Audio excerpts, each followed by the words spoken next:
In one of our earlier sessions, we were working with the lookup functions. Now here we had choose, HLOOKUP, VLOOKUP, index and match, and some new functions as well. Now we had so many tabs for each set of functions over here, and it would have been amazing if I could have an index page, something like this, which gives me a list of what all functions that I would be working on in this particular file or the workbook that we call.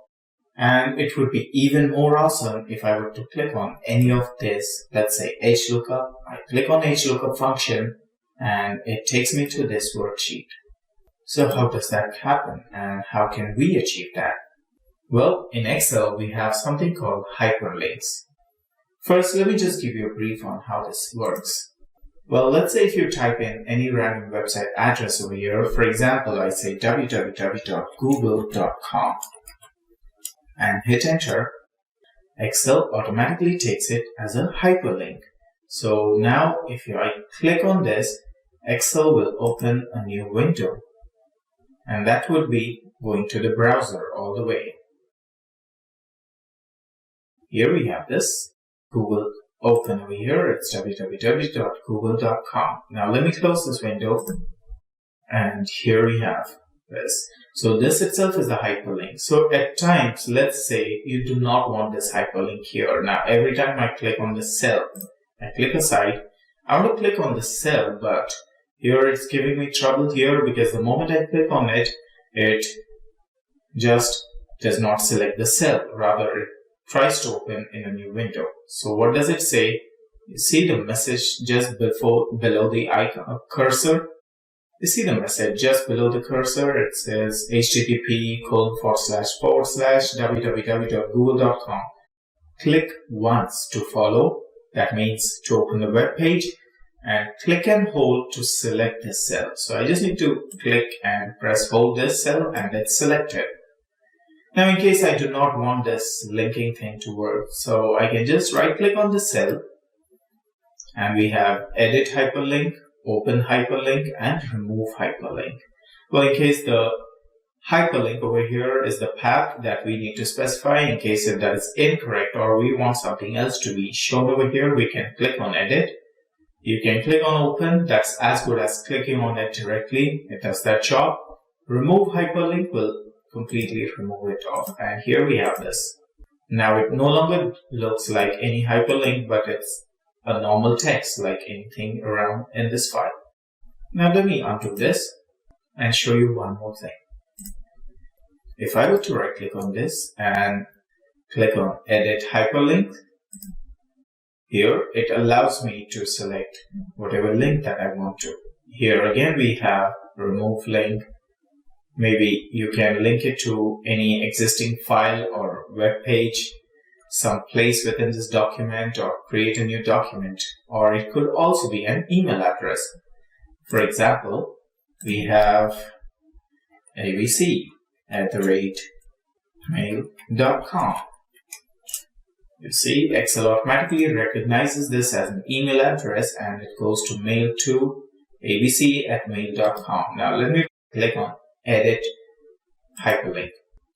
You see, it automatically took this as an email address format.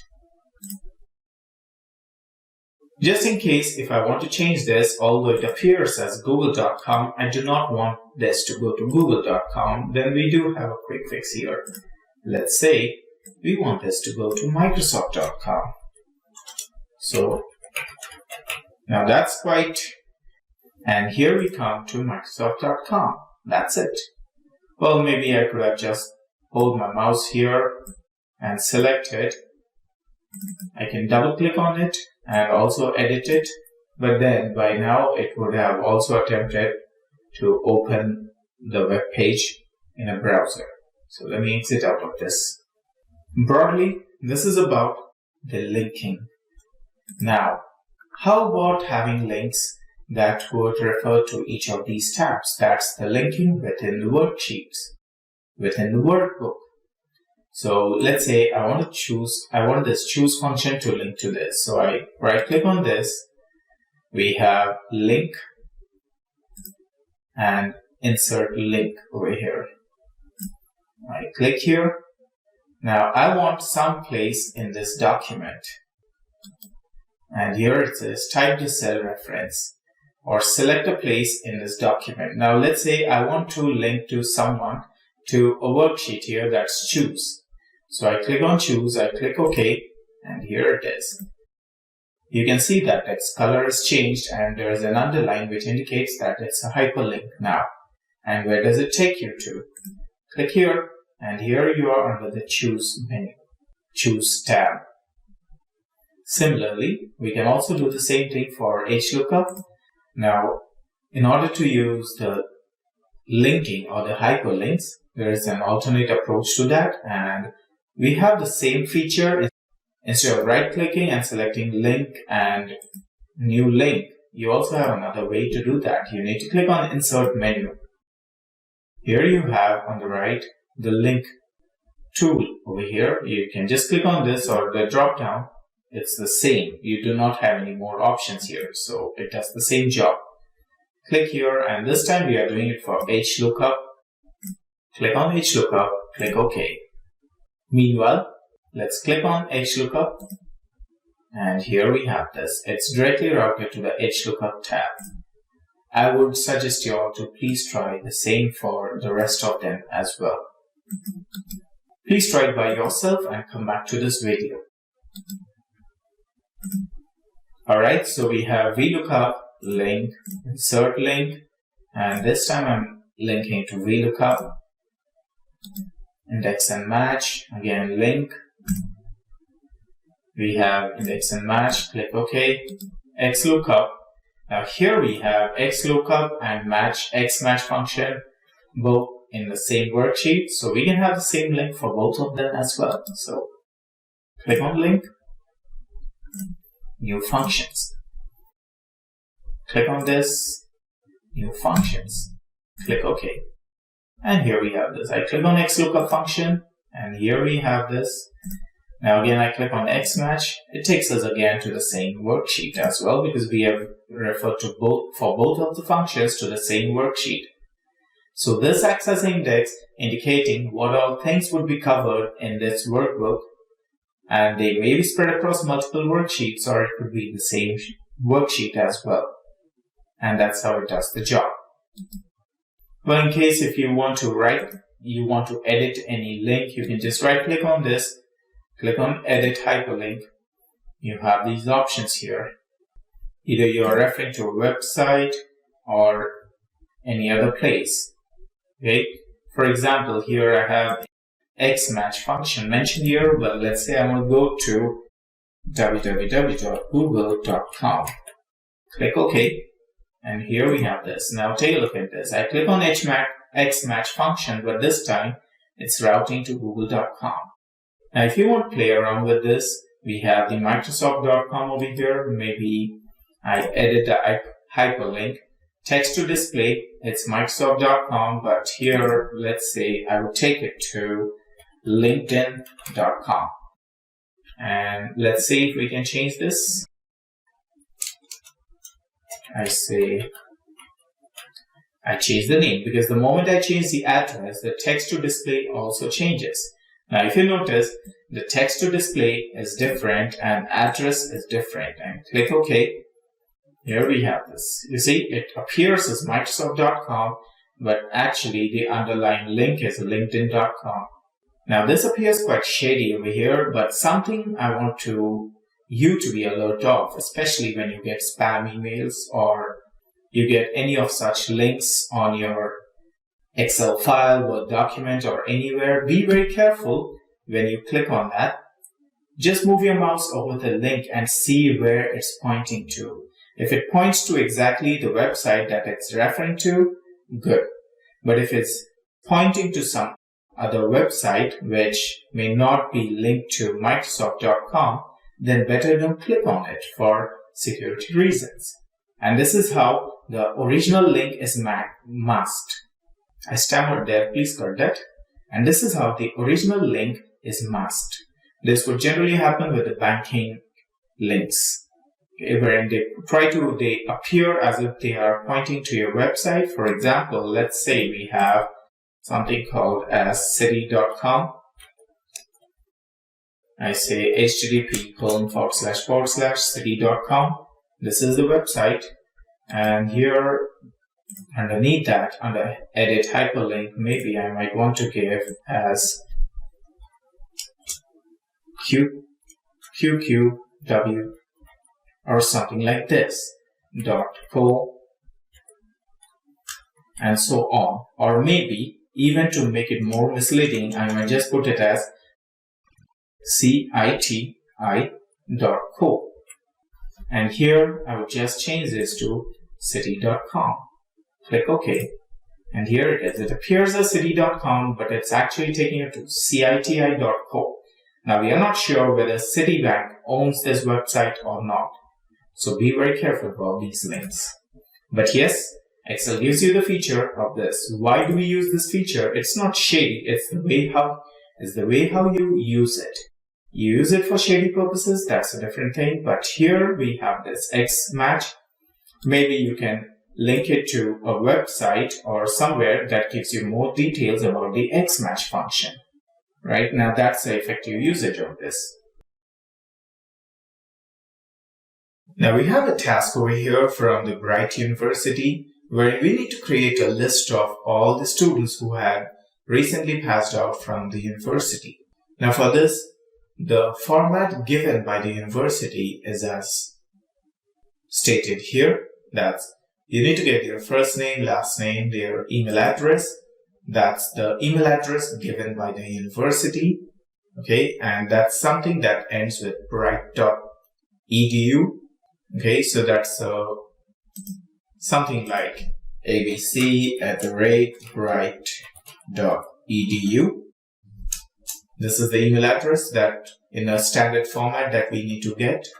And apart from that, we need to make a note of their date of birth, the home state, the state to which they belong to, or the state where they come from, the year of passing, and the CGPA. Now here, one risk is that if you hand over this file to any person to fill in the details, there is a risk of certain level of error. For example, let's say for first name, we just have some character limit wherein they cannot exceed that limit. So we need to see that it does not exceed, let's say, 15 characters. And same way for the last name, it should not exceed 15 characters. Now, when it comes to email address, we'll just try to figure out about the data validation there. We need to ensure that we have bright.edu in it. But apart from that, I would also like to see the date of birth as a proper date and not just mentioned as a random date of there, maybe something like 14/15/2020. What if this was an error? What if this was an accidental error wherein they intend to actually put something else? Maybe this was 12/15, then it would have made sense, but we don't realize whether that was an accidental typing or was it intentionally done, right? So we need some validation there as well.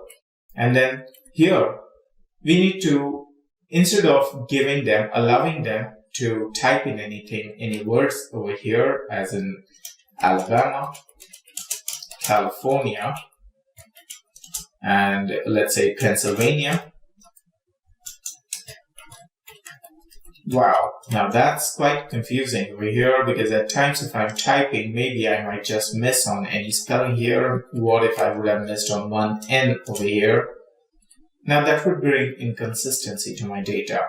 So I will give a drop down over here in this list, which gives the list of states, and the person who's handling this data will have to just select the list. We have in the next worksheet, we have the list of states over here, and we'll make good use of this as a drop down within the cell. Now, year of passing, again, we'll have some validation. We know for sure that the year of passing cannot be something like 20.20. It's either 2020 or 2019 or 2021 and so on. There are no scope for decimals there. So this is something that we need to check. And when it comes to CGPA, we need to ensure that it's in the form of decimal number, something like, let's say 7.05 and not something like some text like test or something. No, any form of text may not be applicable. It's only a proper CGPA that we need. So there are so many restrictions that we need to put onto this, and we need to figure that out, how to do with this in Excel. Well, that's quite simple there. Let me show you how. First, we have a character limit of 15 characters for both these columns. So we can select them. And under the data tab or the data menu, we have something called as data validation. Now here in this case, we can only see the icon, but I move my mouse over this. It says data validation. Now in some versions of Excel, probably you might also see the word data validation appearing next to this icon, just as we have this text over here next to this icon, below this icon. But for now, since I'm familiar with this icon, I can directly jump onto this. But if you're not sure, just move your mouse over these icons and you will come to know what they belong to. I click on this icon and I need to put some restrictions, right? So this is the place where we give our validation criteria. To begin with, allow any values. That means you type anything that you want to, no restrictions there. Another form of validation is whole number. Now, when you say whole number, that's without any decimals. That's like 1, 2, 3, 4, 5. Now, that is something that would perfectly fit for year of passing. It's a complete whole number. Next, we have decimals. We'll make use of this for CGPA. And then list. List would be a drop-down list that we will create for the states, date, and time. We also have another validation for time. When you enter time, it will accept it. But if you enter date instead of time format, it will not allow you. It will throw an error. Now what we are looking for is something called as text length. Let's click on this and it says data between minimum and maximum. Now there could be times wherein some people would just enter ABC or just anything there and hit enter. So generally we have the first names at least 3 characters long. Like for example, you have Joe, J-O-E, that's 3 characters long. I cannot go back to Joe and say, Joe, your name is too short, please increase the length. That's not happening. But I know one thing for sure, or rather I would say it's extremely rare to find someone with 2 characters or just 1 character as the first name. That's extremely rare. Okay, and as of now, to the best of my understanding and the history of the university over here, we don't see that case. So we just have the minimum length at 3 characters and maximum at 15. Well, in case in future, if we have to come back and change this, I can again come back here to data validation and change these values such that it can allow beyond this range as well. For now, let me show you. I said minimum of 3 characters and maximum of 15. I click on, let's say, I just type A and hit enter. You see, this value does not match or doesn't match the data validation restrictions defined for this cell. I click on retry and it allows me to, but now if I hit enter again, it will create a problem. Again, it will give me the error. So I'll just exit out of this. Now, if I want, I can also select the cells, click on data validation. Here we have mentioned the validation criteria and here it ignores blank. So in case if you do not want any blank spaces there, but some text, maybe you want to just uncheck this. If that's the case, it wouldn't allow me to leave this cell without putting anything in it. So as of now, we'll just uncheck this. We do not want any blank cells within each records. At least I need the name. So next, I need the input message. Well, in case if I need to give them an indicator, enter, or rather I would say your name, enter minimum of 3 characters, but not more than 15 characters. Click OK. And here we have this. The moment we click our mouse over here, we get a message over here stating, and indicator stating enter minimum of 3 characters but not more than 50. And that's how we can define the instructions as well for the person filling the data.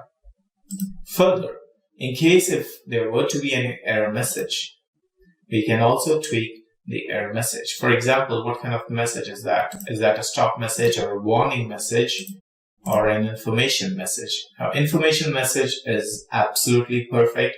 You're just informing them, but not an error. But if it is a alert that you need to give, it's a warning symbol that you want to show. But if it's an actual error, which is a straight no, just click on stop and this icon will do the job. Now you can get the error message over here. The given name is invalid, let's say. Or rather, I would say, please enter valid name. And click OK. Well, before I click on OK, just let me show you, in case if you have created any data validation and you want to just get rid of that, it's like, okay, I'm done with this, I don't want to use this again. Then you have this button over here called Clear All.